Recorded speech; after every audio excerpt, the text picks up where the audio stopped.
के 6 बज गए थे। अनुषा नहा धोकर तैयार हो गई। ससुराल में उसका पहला दिन जो था, वरना घर में मजाल क्या कि वो कभी सुबह 8 बजे से पहले उठी हो। विदाई के समय माँ ने समझाया था, बेटी, लड़कियां कितनी भी पढ़ लिख जाएं, उन्हें अपने संस्कार और पत्नी धर्म कभी नहीं भूलना चाहिए। सुबह जल्दी उठकर सिर पर पल्लू रखकर रोजाना सास ससुर का आशीर्वाद लेना, कभी भी पति का साथ ना छोड़ना, कैसी भी परिस्थिति आ जाए धैर्य न खोना और मुंह से कभी कटु वचन ना कहना। जैसी आपकी आज्ञा माताश्री। जिस अंदाज में अनुषा ने कहा था, उसे सुनकर विदाई के क्षणों में भी माँ के चेहरे पर हंसी आ गई थी। अनुषा ड्रेसिंग टेबल के आगे बैठी थी।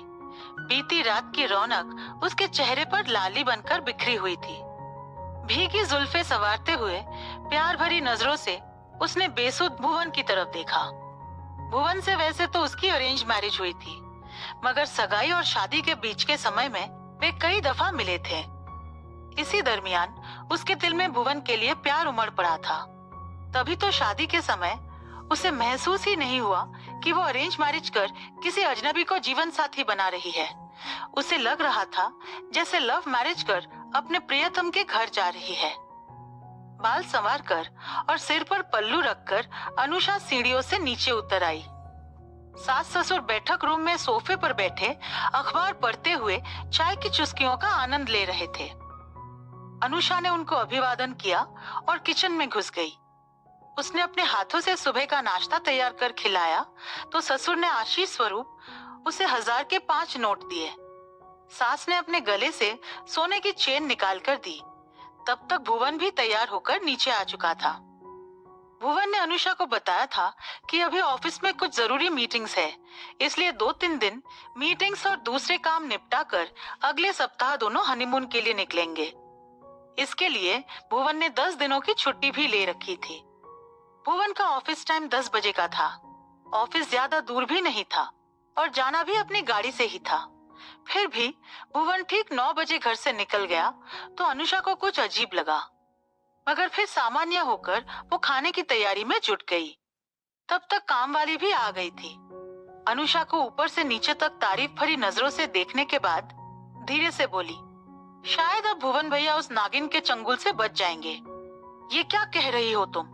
काम वाली की बात पर आश्चर्य और गुस्से में अनुषा ने कहा। वो मुस्कुराती हुई बोली, बस बहुरानी, कुछ ही दिनों में आपको मेरी बात का मतलब समझ आ जाएगा। 2-3 दिन इंतजार कर लो। कहकर वो काम में लग गई। फिर अनुषा की तारीफ करती हुई बोली, वैसे बहुरानी बड़ी खूबसूरत हो तुम। अनुषा ने उसकी बात अनसुनी कर दी। उसके दिमाग में तो नागिन शब्द घूम रहा था। उसे नागिन का मतलब समझ नहीं आ रहा था। पूरे दिन अनुषा भुवन के फोन का इंतजार करती रही। दोपहर में भुवन का फोन आया। दोनों ने आधे घंटे प्यार भरी बातें की।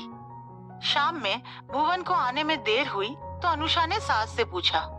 सास ने निश्चिंतता भरे स्वर से कहा, आ रहा होगा, थोड़ा ऑफिस के दोस्तों में बिजी होगा। 8 बजे के करीब भुवन घर लौटा। साथ में एक महिला भी थी। लंबी, छरहरी, नजाकत और अदाओं से लबरेज व्यक्तित्व वाली उस महिला ने स्लीवलेस 1 पीस ड्रेस पहन रखी थी। होठों पर गहरी लिपस्टिक और हाई हील्स में वो किसी मॉडल से कम नहीं लग रही थी। अनुषा को भरपूर निगाहों से देखने के बाद भुवन की ओर मुखातिब हुई और हंसकर बोली, गुड चॉइस। तो ये है आपकी बेटर हाफ? अच्छा है। बिना किसी के कहे ही वो सोफे पर पसर गई। सास जल्दी से 2 गिलास शरबत ले आई। शरबत पीते हुए उसने शरबती अंदाज में कहा, भुवन, जिस दिल में मैं हूँ उसे किसी और को किराए पर तो नहीं दे दोगे? उस महिला के मुंह से ऐसी बेतुकी बात सुनकर अनुषा की भवें चढ़ गई। उसने प्रश्नवाचक नजरों से भुवन की ओर देखा और फिर सास की तरफ देखा। सास ने नजरें नीचे कर ली और भुवन ने बेशर्मी से हंसते हुए कहा, यार टीना, तुम्हारी मजाक करने की आदत नहीं गई। मजाक कौन कर रहा है? मैं तो हकीकत बयान कर रही हूँ। वैसे अनुषा, तुमसे मिलकर अच्छा लगा। आगे भी मुलाकातें होती रहेंगी हमारी। आखिर मैं भुवन की दोस्त जो हूँ, तुम्हारी भी दोस्त हुई ना। बेटर हाफ जो हो तुम उसकी। वो बार बार बेटर हाफ शब्द पर जोर दे रही थी। अनुषा उसका मतलब अच्छी तरह समझ रही थी। टीना ने फिर से अदाएं बिखेरते हुए कहा, आज की रात तो नींद नहीं, चैन नहीं, है ना भुवन? 5-10 मिनट रुककर वो जाने के लिए खड़ी हो गई। भुवन उसे घर छोड़ने चला गया। अनुषा ने सास से सवाल किया, ये कौन है माँ जी जो भुवन पर इतना अधिकार दिखा रहे हैं? देखो बेटा, अब तुम भुवन की पत्नी हो, इसलिए इतना तो तुम्हें जानने का हक है ही कि वो कौन थी। दरअसल बेटा, तुम्हें उसको भुवन की जिंदगी में स्वीकार करना पड़ेगा। हमारी मजबूरी है बेटा, हम सबको भी उसे स्वीकार करना पड़ा है बेटा। पर क्यों सासू माँ, क्या भुवन का उसके साथ कोई रिश्ता है? ऐसा कोई रिश्ता तो नहीं बहू, पर बस ये जान लो कि उसके बहुत से एहसान है हमारे ऊपर। वैसे तो वो उसकी बॉस है, मगर भुवन को इस मुकाम पर पहुंचाने में काफी मदद की है उसने। अपने पावर का उपयोग कर भुवन को काफी अच्छा ओहदा दिया है। बस भुवन पसंद है उसे और कुछ नहीं। इतना कम है क्या सासू माँ? वो तो पत्नी की तरह हक दिखाती है भुवन पर। बहू, कभी कभी हमें जिंदगी में समझौते करने पड़ते हैं। 1-2 बार भुवन ने जॉब छोड़ने की भी कोशिश की, मगर उसने आत्महत्या की धमकी दे डाली। भुवन के प्रति आकर्षित है, इसलिए उसको अपने ऑफिस से निकलने भी नहीं देती। तब तक ससुर जी उसे समझाने आ गए। सच कहूँ बहू, तो उसने काफी कुछ किया है हमारे लिए। मेरे हार्ट की सर्जरी कराने में भी पानी की तरह पैसे बहाए। इन सब के बदले भुवन का थोड़ा वक्त ही तो लेती है। सुबह भुवन 1 घंटे जल्दी चला जाता है ताकि उसके साथ समय बिता सके, और रात में थोड़ा अधिक रुक जाता है। बस इतनी ही डिमांड है उसकी। यदि टीना को भुवन इतना ही पसंद था तो उसी से शादी क्यों नहीं करा दिया आप लोगों ने? मेरी जिंदगी क्यों खराब की? बेटा, टीना शादीशुदा है, उसकी शादी भुवन से हो ही नहीं सकती। शादी के दूसरे दिन ही अपनी जिंदगी में आए इस कड़वे अध्याय को पढ़कर अनुषा विचलित हो गई थी। सोचा माँ को हर बात बता दे और सब कुछ छोड़कर मायके चली जाए, मगर फिर माँ की कही बातें याद आ गई कि हमेशा धैर्य बनाए रखना। आधे घंटे में भुवन वापस लौट आया। खा पीकर और बर्तन निपटाकर जब अनुषा अपने कमरे में पहुंची तो देखा भुवन टीना से बातें कर रहा है। अनुषा को देखते ही उसने फोन काट दिया और अनुषा को बाहों में भरने लगा। अनुषा छिटक कर अलग हो गई और उलाहने भरे स्वर में बोली, मेरी सौतन से बात कर रहे थे? भुवन हंस पड़ा। अरे यार, सौतन नहीं है वो, बस मुझ पर मरती है और मैं भी उसके साथ थोड़ा बहुत हुकअप कर लेता हूँ, बस और क्या। खूबसूरत है, साथ चलती है तो अपना भी स्टैंडर्ड बढ़ जाता है। बेशर्मी से बोलते हुए भुवन सहसा ही सीरियस हो गया। देखो अनुषा, जीवन साथी तो तुम ही हो मेरी। मेरे जीवन का हर रास्ता लौटकर तुम्हारे पास ही आएगा। वो तो ठीक है भुवन, मगर ऐसा कब तक चलेगा? इस टीना को तुम में इतनी दिलचस्पी क्यों है? कहीं ना कहीं तुम भी उसे भाव देते होंगे, तभी तो उसे आगे बढ़ने का मौका मिलता है। देखो यार, मेरा तो एक ही फंडा है, थोड़ी खुशी मुझे मिल जाती है और थोड़ी उसे। इसमें गलत क्या है?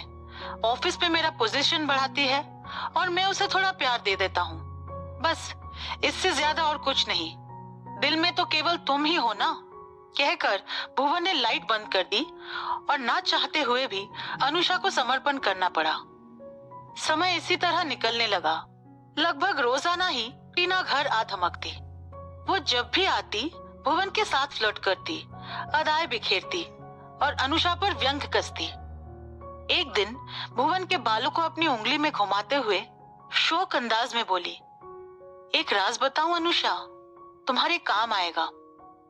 अनुषा ने कोई जवाब नहीं दिया, मगर टीना ने बोलना जारी रखा। पता है भुवन कब खुद पर काबू नहीं रख पाता? कब? भुवन ने टोका तो हंसते हुए टीना बोली, जब कोई लड़की हल्के गुलाबी रंग की नाइटी पहनकर उसके करीब जाए, फिर तो भुवन का खुद पर भी वश नहीं चलता। सुनकर भुवन सकपका गया और टीना हंसती हुई बोली, वैसे अनुषा एक बात और बताऊं। भुवन के बिल्कुल करीब पहुंचते हुए टीना ने कहा तो अनुषा का चेहरा गुस्से से लाल हो उठा। अनुषा को और भी ज्यादा जलाती हुई टीना बोलने लगी, काले टी शर्ट और ग्रे जीन्स में तुम्हारा पति इतना हैंडसम लगता है कि बस फिर दुनिया का कोई भी पुरुष तुम्हारे पति के आगे पानी भरे। अनुषा ने कोई जवाब नहीं दिया, मगर टीना ने अपने फ्लर्टी अंदाज में बोलना जारी रखा। जानते हो भुवन, तुम्हारी कौन सी अदा और कौन सी चीज मुझे अपनी तरफ खींचती है? अनुषा का गुस्सा देख भुवन टीना के पास से उठकर दूर खड़ा हो गया, तो नजाकत के साथ उसके करीब से गुजरती हुई टीना बोली, ये तुम्हारा सब जानकर भी अनजान बने रहने की अदा। तौबा, दिल का सुकून छिन जाता है जब तुम्हारी निगाहों में अपनी मोहब्बत देखती हूँ। चलो अब चलती हूँ मैं, वरना कोई गुस्ताखी ना हो जाए मुझसे। इस तरह की बेशर्मियां टीना अक्सर करती। हनीमून पर जाने से 2 दिन पहले की बात है। उस दिन रविवार था। भुवन सुबह से ही अपने कंप्यूटर पर कुछ काम कर रहा था। अनुषा दोपहर के खाने की तैयारियों में लगी थी। तभी दरवाजे पर दस्तक हुई तो अनुषा ने जाकर दरवाजा खोला। सामने टीना खड़ी थी। खुले बाल, स्लीवलेस बॉडी हगिंग टॉप और जीन्स के साथ डार्क रेड लिपस्टिक में उसे देखकर अनुषा का चेहरा बन गया। टीना नकली हंसी बिखेरती अंदर घुस आई और पूछा, नई दुल्हन, आपके श्रीमान जी कहाँ हैं? वे अपने कमरे में काम कर रहे हैं। ओके, मैं मिलकर आती हूँ। आप बैठिए, मैं बुला कर लाती हूँ। अनुषा के इस कथन पर टीना ठाके मारकर हंसती हुई बोली, आंटी सुना आपने? आपकी बहू तो मुझसे औपचारिकताएं निभा रही है। उसे पता ही नहीं कि मैं इस घर में किसी भी कमरे में किसी भी समय जा सकती हूँ। कहते हुए वो भुवन के कमरे की तरफ बढ़ गई। अनुषा ने सवालिया नजरों से सास की तरफ देखा तो सास ने नजरें नीची कर ली। टीना ने भुवन के कमरे में जाकर दरवाजा अंदर से बंद कर लिया। करीब 1 घंटे बाद उसने दरवाजा खोला। उतनी देर अनुषा के सीने में आग आग जलती रही। उसी समय जाकर उसने हनीमून के टिकट फाड़ डाले। रात तक अपना कमरा बंद कर रोती रही। सास ने उसे समझाते हुए कहा, देख बहू, पुरुषों द्वारा 2 स्त्रियों के साथ संबंध बनाकर रखना कोई नई बात तो है नहीं। सदियों से ऐसी बातें चली आ रही है। यहाँ तक कि देवी देवता भी इससे विमुख नहीं। कृष्ण का ही उदाहरण ले, जिनकी 16,000 रानियां थी। रानी रुक्मणी के साथ साथ राधा से भी उनके संबंध थे। पांडु और राजा दशरथ की 3-3 पत्नियां थी, तो इंद्र ने भी अहिल्या के साथ। माँ जी, आप प्लीज अपनी दलीलें मुझे मत दीजिए। मुझे मेरे दर्द के साथ अकेला रहने दीजिए। एक बात बताइए माँ जी, आपको इसमें कुछ भी गलत नहीं लग रहा? अगर ऐसा है और ये घर टूटता है तो आप इसका इल्जाम मुझ पर मत लगाइएगा।